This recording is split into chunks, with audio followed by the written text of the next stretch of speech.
send data to the server, but we need the server to actually listen for that incoming data. So how do we do that? Let's go back to the server. So we have here STS. In STS, we need to have somewhere to capture that data. Right? So how do we do that? Well, on the Java side, what we should do is create a data model of the object that we want to capture. Right? You're going to be passing me a username, password, maybe first name, last name, a whole bunch of stuff. Right? I need to be able to receive it on some part on the Java world. So let's create a new class.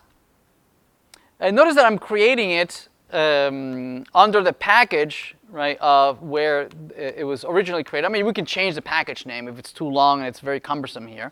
But nevertheless, under the same tree, under the same branch, right? So I'm gonna put under here. I'm gonna add here model or models, right? All our data models are gonna live under here. Our user representation, faculties, students, courses, sections, everything. All our data is gonna live under the models directory. Okay.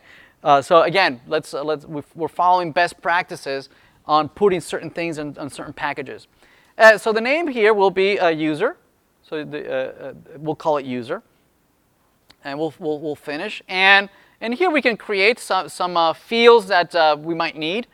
So certainly we'll need username, and we'll probably need also we'll need password. Probably we'll need first name. And probably we'll need last name. So let's just keep it simple. Just those four. Okay. Certainly you'll need more. You have emails and phone numbers and addresses and a whole bunch of other stuff. Okay. Date of birth, blah blah blah. All right. Plus, let's add here some setters and getters. Right. So this makes it a proper Java bean. A proper Java bean. Right? It has all private fields, properties, and then you have all the public setters and getters. Everybody okay? Right? Also notice that I was careful to use the same spelling and capitalization of what I am generating on the client.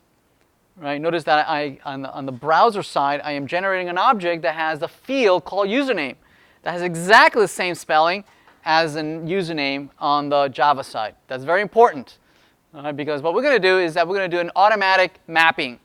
Right? We're going to use a Java library that does this automatically for us. Right? It's going to look at JSON, the fields in the JSON object. It's going to look at the fields in the Java. It says, they match.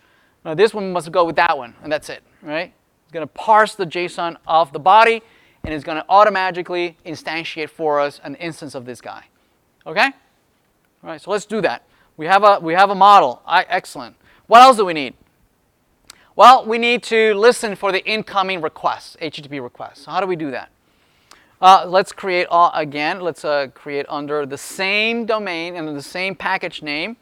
Let's create another Java class, a new class, and this will be instead of this package, instead of here, we're going to put it in a different package because it's going to have a specific role. Its role is to listen in for incoming RESTful HTTP requests. That is its role, right? So all our classes that have that particular role, we're going to put it under the services directory, right, or services package. Again, that's a very common naming convention, right, in industry. And so we'll call it also user service. That's also a very common naming convention. The first here is the type of data that you're capturing, that you're manipulating, and service is the role of this file. Okay, I deal with everything users. I deal with creating users, finding users, deleting users, whatever. Anything that has to do with users. Okay. All right, so how do we listen for incoming requests? Basically, what I'd like to be able to do here is have a function, public, void register maybe, something like this, register, that takes as argument a user instance and then saves it in a database, for instance, right? That'd be a cool idea, right?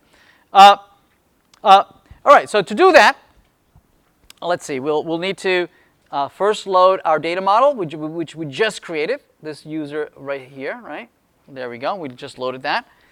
So how do we do this? So we need to map somehow, say that this register function, I want it to execute whenever you see in the URL something like http://localhost:8080/register.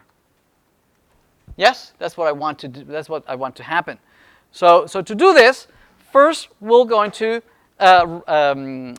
declare this class as a RESTful controller, right? Meaning you are going your role is to listen for this type of requests. Okay, so we're going to use an annotation. Right? In Java, it's very common to use aspect-oriented programming, right? Where you endow classes with certain powers by using annotations. There's tons of annotations. A very common one is REST controller. There it is. This means that this class can now listen for HTTP requests. Okay, it can listen for HTTP requests, and we can now map these functions to particular URLs. Right? We can say, if you see an incoming post, right? If you see an incoming post whose URL pattern looks like this, execute this function. Okay, right? So we can import that, and there it is. Now we have something on the server that can listen for an incoming post request. And there's others. There's also GET requests, there's puts, there's deletes. You can listen to a whole bunch of different HTTP types of requests. And you can put whatever URL pattern you want here. Okay? This here, the HTTP localhost 8080, or the domain name, it's implied. Right? That's where I'm running. That's where I'm executing. Okay? And since the JavaScript was downloaded from the same domain, right, there won't be any issues of cross-domain scripting. Right? JavaScript was downloaded from this domain and is trying to communicate with the same domain. Right? The browser will be okay with that. Next week, it'll be a little bit more challenging because Java is going to be running on one domain, but we'll have the React client running in a different domain. Right? And we'll have to deal with that then. Right now, we don't have that issue. All right, so here's our register. Let's see. For now, let's just say let's just return a string, and then just return hello. Hello from register. Let's just return this string. So for this to work, I need to restart the server, right? If it hasn't already restarted. Let's see. Let's stop and restart. Just stop. Yep, and restart. And yes, save that. That will restart the server. Again, listening at 8080. But now the URL that was failing. Oops. What happened here? Configure URL attribute post mapping. What are you complaining about? Application standard. No. Data source URL attribute is not in the data source. Data source? What data source? Data source. Do I have a data source? There is no data source. Is it the POM that you're complaining about? Oh, I had configured JPA and MySQL. Let me remove that for now.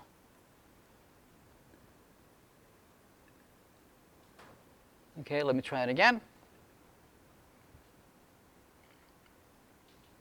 We'll look at the database configuration in a minute. All right, let's first get this rolling. All right, there we go. So the server is running. Let's try our query again. Let's notice that register was red, but now if I do a register, notice that it's not red anymore. Right, the browser is not complaining. Presumably, the server is now responding. If I click on the register, we see that we posted. Notice there's a success 200 coming from the server. We sent this, and we can look at the response that came from the server, and indeed it came back with the string hello from register. Okay? So indeed, we did hit the server. Right? The server is listening to that query. One other thing that we can maybe improve this example with is that instead of just responding with a blind string, maybe we could return the actual user that we sent. Maybe we can have it echo back, right, the user that we sent, right, to make sure that it's parsing the username and password that we're passing it, making sure that it's making it over there, and just echo it back to us, send it back to us. Let's restart the server again.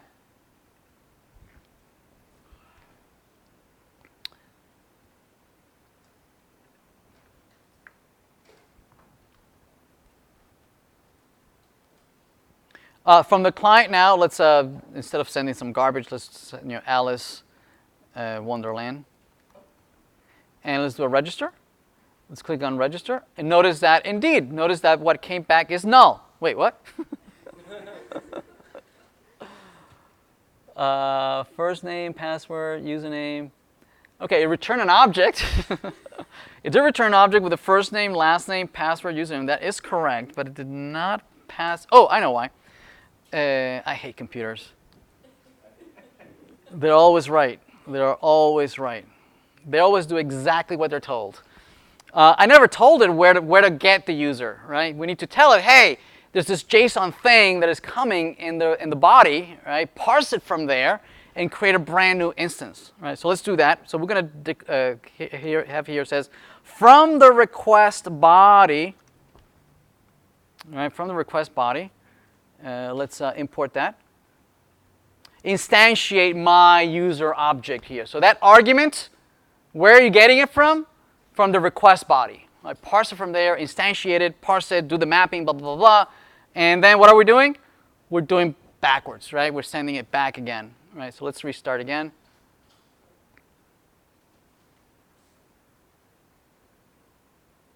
Let's save that. It's restarting.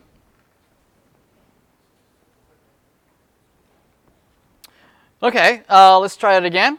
Let's send the register again. Let's click here.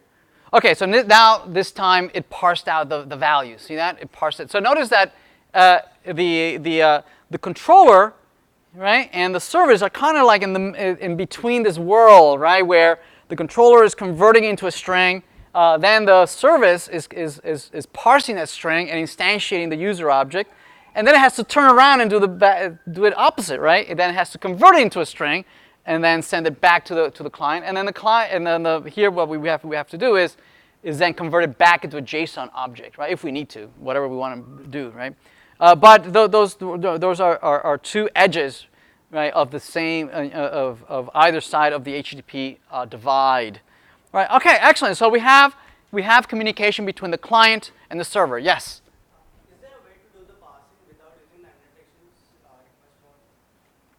I mean, there's other alternative ways. There's Jackson. There's quite a few other parsers that can parse out things from the. But there's always a parsing portion. Yeah, and we'll use some of those annotations a little later. Right now, it's using the default parsing. Right. For instance, there might be some fields that you want to ignore. Right. Or there might be some fields that you don't want to send back. For instance, I don't want to send back the password. Right. So you could annotate these kinds of things. Right? So do not send these things out. Yeah, so we'll take a look at that a little later. All right, so let's focus on getting this in the database. All right, let's put this in the database. All right, so let's stop this.